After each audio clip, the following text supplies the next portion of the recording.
अब जनता उठ्नुपर्छ।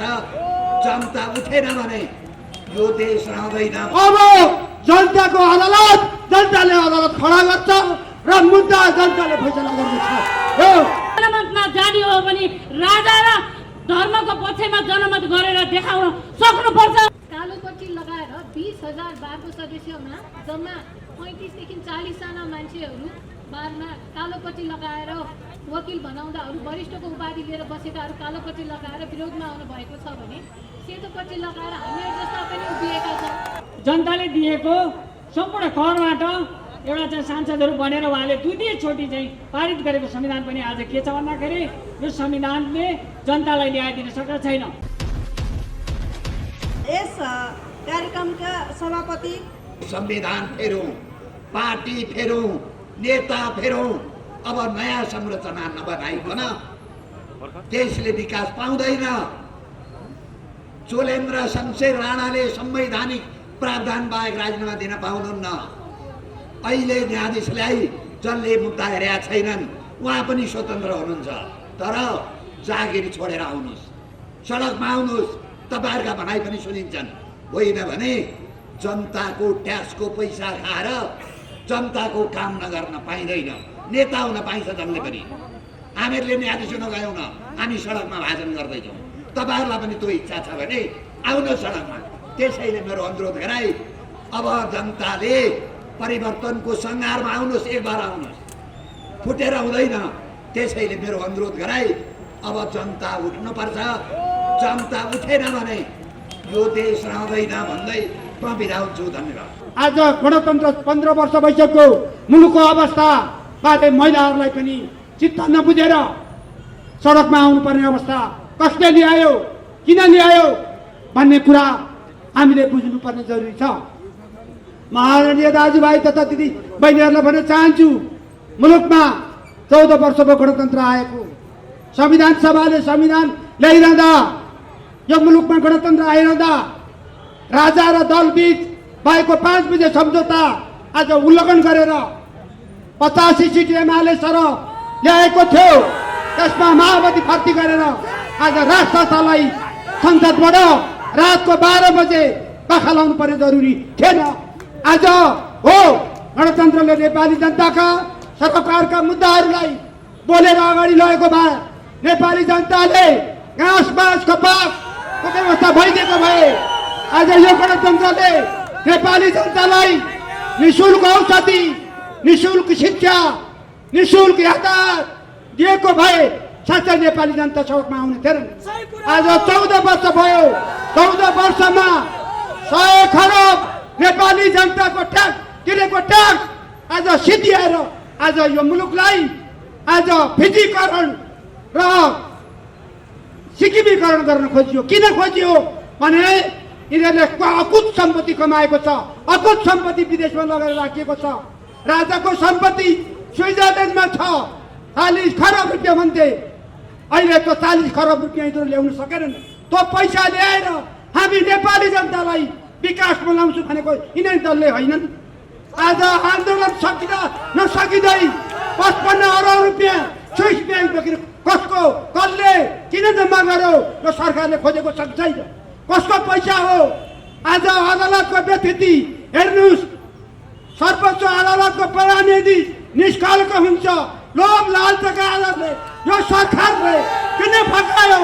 आज जनताका सरकारका मुद्दाहरू थाती राखेर यी बारका वकिलहरू, वकिल बनाउँदाहरू यी देशको कलङ्क हुन्। यो मुलुकलाई अगाडि लैजाने भन्दा यिनीहरूले यो मुलुकलाई तल छार्ने अवस्था सिर्जना गरेको छ। कालो पट्टी लाउने एकातिर छन् भने सेतो पट्टी लाउने एकातिर बसेको छ। यो बाजिएको अवस्थामा अब यो सरकारले सर्वोच्च अदालतका मुद्दाहरू प्रधान न्यायाधीशलाई निष्कलङ्क छन् भनेर घोषणा भन्नुपर्दछ। प्रधान न्यायाधीशले बोल्नुपर्छ, प्रचण्डले बोल्नुपर्छ, माधव नेपालले बोल्नुपर्दछ। अब यसै गरी सरकार मुद्दाहरूमा यो सरकार बोल्न सक्दैन भने अब जनताको अदालत जनताले अदालत खडा गर्छ र मुद्दा जनताले फैसला गर्नेछ। यो निष्क्रिय गराउने कसले दियो अधिकार? आज यी झोला बोकेका यी पार्टीकालाई आज अदालतको न्यायाधीश बनाउने यही सरकार होइन। किन न्यायको गणतन्त्र? स्वच्छ न्यायालयलाई आज विखण्डन गर्ने काम यो सरकार किन गर्छ? हामीले अब सोच्ने बेला आएको छ। भोलि संयुक्त राष्ट्र जनआन्दोलन मोर्चा आज यो महिलाले गरेको कार्यक्रम हामीले 26 गते सशक्त रूपले यही ठाउँमा 10,000 मान्छे निकालेर हामी विरोध गर्न तयार छौँ। भोलि अदालतको यो मुद्दा अब सुचारू गरिँदैन भने हामी अदालतभित्र पस्नुपर्ने अवस्था जनताको अदालतमा अब कतारमा हामी उभ्याउन तयार छौँ। आज मुलुकलाई स्विजरल्यान्ड बनाउने भन्नेहरू र मुलुकलाई नेपाल स्वर्ग बनाउँछु भन्नेहरूको आज यो अवस्था आएको हुनाले आदरणीय दाजुभाइ दिदीबहिनीहरू, यो मुलुकलाई हामीले एउटा विकसित मुलुक बनाउने आज यो मुलुकमा हेर्नु 5 विकास क्षेत्र थियो, 14 अञ्चल थियो, 75 जिल्ला थियो। यसलाई विखण्डन गर्नुपर्ने कारण किन? के कारणले? यो बोकाइदिएको भारी पश्चिमा मुलुकको भारी बोकेको कारणले आज पूर्वीय सभ्यतालाई समाप्त गर्ने काम गर्यो। यसलाई अब पनि यो सरकार सशक्त रूपले अगाडि बढ्न सक्दैन भने अब हामी जनताको अदालत खडा गर्दछौँ। जनताले अब निर्णय गर्दछ। आदरणीय दाजुभाइ दिदीबहिनीहरू, भोलिका दिनमा अब मुलुक सही ढङ्गले चल्नु पर्दछ भन्ने कुरा म यहाँहरू समक्ष राख्न चाहन्छु। आज जुन महिलाहरूले जुन कार्यक्रम गर्यो उहाँले गर्नुभयो, सावित्री छेत्री केन्द्रीय सभापति उहाँको नेतृत्वमा यो कार्यक्रम भयो। उहाँको परिवारलाई हार्दिक हार्दिक धन्यवाद दिन चाहन्छु।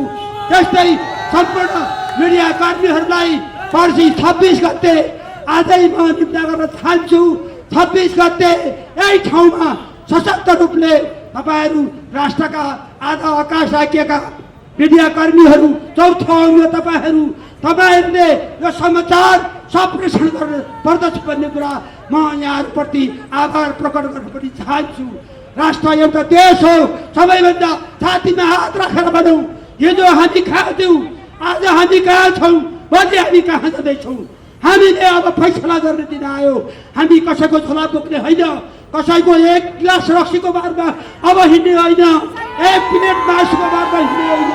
सही निर्णय अब संयुक्त जनआन्दोलन मोर्चा तपाईँहरूको घर घरमा, बस्ती बस्तीमा कफन ओढेर तपाईँहरूको घर घरमा आउन तयार छ।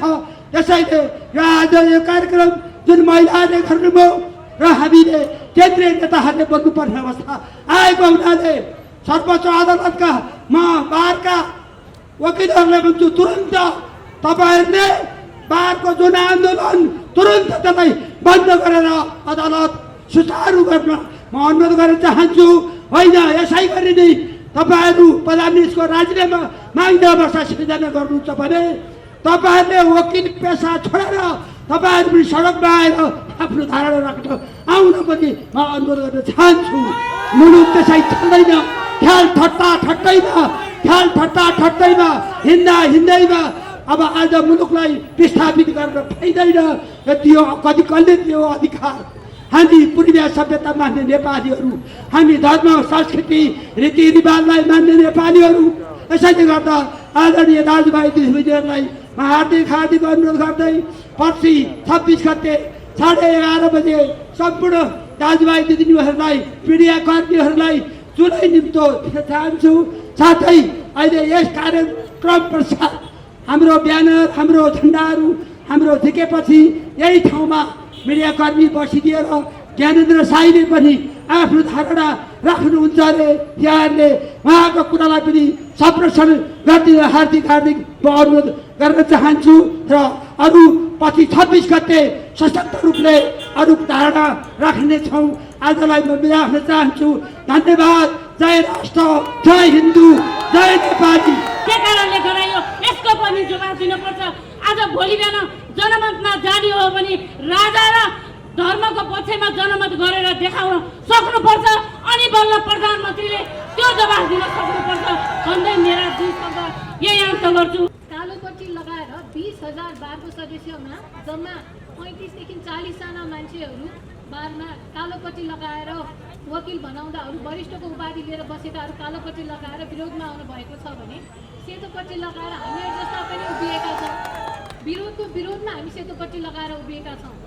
न्यायले बन्द गराउने जस्तो यो अनैतिक काम गर्ने न्यायाधीशहरूलाई कारबाहीको दायरामा पनि अब सडक पनि लिएर आइन्छ। न्यायाधीशहरूले हामीलाई कानुन सिकाउने मान्छेहरूले नै कानुनको अवहेलना गर्यो भने गएर न्याय माग्न कहाँ जाने? हामीले मानव अधिकार आयोगमा पनि गएर ज्ञापन पत्र बुझायौँ, तर मानव अधिकार आयोगबाट पनि खासै केही पनि रेमेडीहरू हामीले पाएनौँ। खै कतैबाट केही नपाउँदाखेरि अब भोलि बारको अध्यक्षको कोठामा गएर घेराबन्दी गरेर त्यहाँ तालचा लगाउने कार्यक्रममा सहभागी हुनलाई यहीँबाट अनुरोध गर्दछु। साथै कालो कोट लगाएर कालोपट्टि बालेर अदालत बन्द गर्ने जस्ता त्यो घटिया काम गर्ने मान्छेको विरोधमा यही सडकबाट हामी आन्दोलन गर्ने घोषणा गर्दछौँ। किन भइरहेछ यो अवस्था, कसरी यो सिर्जना भइरहेछ भन्ने कुरा अहिले एउटा यो नेपालको संविधान भनेको यही हो। अहिले नेपालको संविधान यही हो। यो संविधान जबदेखि सुरुवात भयो तबदेखि हामीले के छ भन्दाखेरि यो संविधान सुरुवात भएदेखि नै हामीले के भन्दाखेरि पहिले नाकाबन्दीको एउटा परिणाम भोग्नु परेको छ, कहिले संसदभित्रको हानाहानको परिणाम देखिराख्नु भएको छ, कहिले तृतीय साथ हामी सरकार भन्ने पनि ढलेको देखिराख्नु भएको छ। आज न्यायालयभित्र यही एउटा चाहिँ व्यथिति उत्पन्न भइरहेछ। कसले भन्दा यो नेपालको संविधान जुन भन्ने छ यसैको फेरिमा भएर यो सम्पूर्ण घटनाहरूको चाहिँ के छ भन्दा सिर्जना भइरहेछ।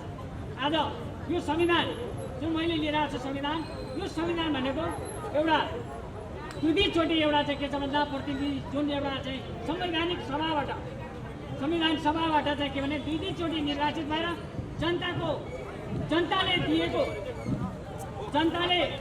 जनताले दिएको सम्पूर्ण करबाट एउटा चाहिँ सांसदहरू बनेर उहाँले दुईचोटि चाहिँ पारित गरेको संविधान पनि आज के छ भन्दाखेरि यो संविधानले जनतालाई न्याय दिन सकेको छैन। न्यायालय भनेको यस्तो विश्वासको अङ्ग हो जहाँ चाहिँ प्रत्येक विचारधाराका विश्वासहरूलाई चाहिँ न्यायालयले समेट्न सक्छ। उनले राष्ट्रियताका कुराहरू समेट्न सक्छ, उनले जनताको अन्यायका कुराहरू समेट्न सक्छ।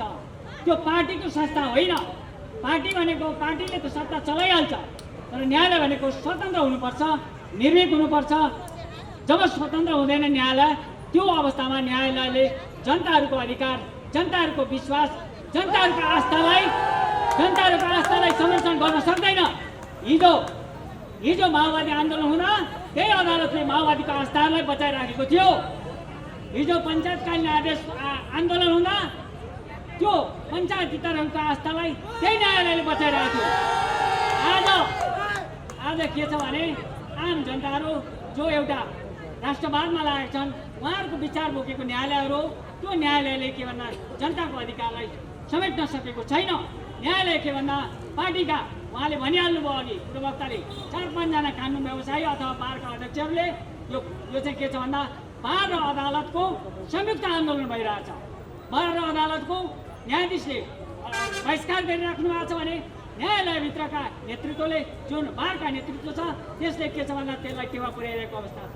यो अवस्थाले गर्दाखेरि आम जनताहरू, सेवाग्राहीहरू र जनताहरूलाई जुन घर तिरेर बसेर एउटा इजलासमा बस्नु भएको छ उहाँहरूले उल्लङ्घन गरेर एउटा चाहिँ के छ भन्दाखेरि एउटा जुन पारिवारिक सिस्टम गर्नु सिकाउनु भएको छ त्यसले गर्दा स्वयं मानव अधिकारको भन्नुभएको छ एउटा 24 घण्टाभित्र न्याय पाउनुपर्ने जनताहरू पनि जुन पीडित छन्, जुन कारागारमा छन्, जुन चाहिँ त्यस्तो अवस्थामा पनि उहाँहरूले न्याय पाउनु भएको छैन। यो अवस्था रहिरह्यो भने देशले के भन्दाखेरि एउटा खाडलतिर गइरहेको अवस्था छ, देश जर्जर भइरहेको अवस्था छ। यो न्यायको अवस्थाबाट तपाईँहरूले जुन जनताहरूले चाहिँ एउटा आवाज उठाउनु भएको छ यो आवाज अझ बुलन्द होस् र यो आवाजले न्याय निकास होस् भन्दै शुभकामना व्यक्त गर्न चाहन्छु। धन्यवाद। न्यायालयमा तमासा भइरहेको छ। 2046 सालपछि तथाकथित लोकतन्त्र भनियो, त्यो लोकतन्त्रमा यस्तो न्याय परिषद खडा गरियो जसले आफ्ना दलका कार्यकर्ताहरू न्यायालयमा भर्ना गरे र ती न्यायाधीशहरूले तपाईँको अहिले चाहिँ तमासा देखाइरहेका छन्। तिनीहरूले सधैँ भाटको कानुन लागू गरे, सधैँ तपाईँको चाहिँ कानुनलाई किन्ने प्रयास गरे र सधैँ तपाईँको चाहिँ देशमा अत्याचार बढ्दै गएपछि अहिले जसरी स्याल रङ फेरेको स्यालले स्याल कराएपछि हुइया गर्छ नि हो, पर्दा न्यायाधीश कराउनु भयो, सारा स्यालहरू अहिले हुइया गरेको अवस्था छ। र बारमा तपाईँको रक्त पिपासु बुवासा जस्ता शम्भु थापा, हरिहर दाल, तपाईँको चन्द्रेश्वर श्रेष्ठ, तपाईँको रमण श्रेष्ठ, यी कुख्यात 63 पछि यो देशको कानुन व्यवस्थालाई तपाईँको चाहिँ बङ्ग्याएर जनताको शोषण गर्ने, अन्याय गर्ने यी बारका यी चाहिँ तपाईँका चाहिँ यी तपाईँको भिजिलान्तीहरूलाई तुरन्त कारवाही गर्नुपर्ने आजको आवश्यकता छ। त्यस्तै प्रकारले साथी हो, एउटा उखान छ नेपालमा, न्याय नपाए गोर्खा जानु हो। यो देशमा अत्याचार बढ्यो, त्यसकारण गोर्खाबाट नेपाल बनाउने राजा राजतन्त्र यो देशको आवश्यकता छ। यो देशमा राजतन्त्र भएन भने देश तपाईँको हालत के हुँदो रहेछ भन्ने कुरा तपाईँ हाम्रो अगाडि छर्लङ्ग छ। त्यसकारण हाम्रो बटम लाइन हो राजा सहितको प्रजातन्त्र। अब सम्पूर्ण नेपाली दाजुभाइ दिदीबहिनीहरू राजा सहितको प्रजातन्त्रको बटम लाइनमा एकबद्ध भएर यो देशलाई फेरि हामीले चाहिँ एउटा पुर्खाले बनाएको मुलुकलाई फेरि समृद्ध र सभ्य बनाउन तपाईँ हामी अगाडि आउन जरुरी छ। र अहिले तपाईँको चाहिँ उसले यो देश दुनियाँकै सबभन्दा भ्रष्ट तपाईँको उसले के हाम्रो चाहिँ भ्रष्ट भनेको अवस्था छ। र तपाईँको अहिले यो देशमा सबभन्दा बढी बेरोजगार भएको अवस्था छ। स्वास्थ्य शिक्षाहरू माफियाको हातमा गएको अवस्था छ। र देशको तपाईँको चाहिँ आम्दानी भन्दा खर्च बढी भएको छ। र देश हरेक ठाउँमा देश लुटिएको अवस्था छ। र यो अवस्थाले मुलुक झन्झन दयनीय भएर गइरहेको छ। र नेपालीहरू दुनियाँकै कङ्गाल कमजोर तपाईँको चाहिँ असहाय भएको अवस्था छ। र यो सबैको कारण हो तपाईँ हामीलाई हाम्रा नेता बनाउँदाहरू लोकतन्त्रको गुलियो सपना बाँडेर आज तपाईँ हामीलाई शोषण गरेको अवस्था छ। वास्तविक उनीहरूले लोकतन्त्र ल्याएनन्, लुटतन्त्र ल्याए। यो लुटतन्त्रको विरुद्ध अब साँच्चीकै सार्थक लोकतन्त्र, सार्थक प्रजातन्त्र, समुन्नत प्रजातन्त्र बन्नुहोस्। त्यसको लागि राजा बिना यो देशमा प्रजातन्त्र हुँदैन रहेछ। प्रजातन्त्रको लागि राजा पनि आवश्यक हुने रहेछ हुनाले हामीले राजा सहितको प्रजातन्त्रको बटम लाइन लिएर आन्दोलन सुरु गरेका छौँ। सम्पूर्ण दिदीबहिनी दाजुभाइहरूलाई सहयोग गर्नको लागि हामी आह्वान गर्दछौँ। र यो कार्यक्रम हाम्रो महिला दिदीबहिनीहरूले गर्नुभएको हुनाले उहाँहरूलाई धन्यवाद छ। आधा आकाश, महिला भनेको आधा आकाश। महिला बिना तपाईँको यो आन्दोलन पूर्ण हुँदैन। र महिला साथीहरूले जसरी उत्साहित भएर आउनुभएको छ, सम्पूर्ण दिदीबहिनीहरूले राष्ट्रिय समस्याको लागि एक ठाउँमा आएर साथ दिएर एकबद्ध भएर सबले आइदिनको लागि आह्वान गर्दै म आफ्नो भनाइ यहीँ। धन्यवाद।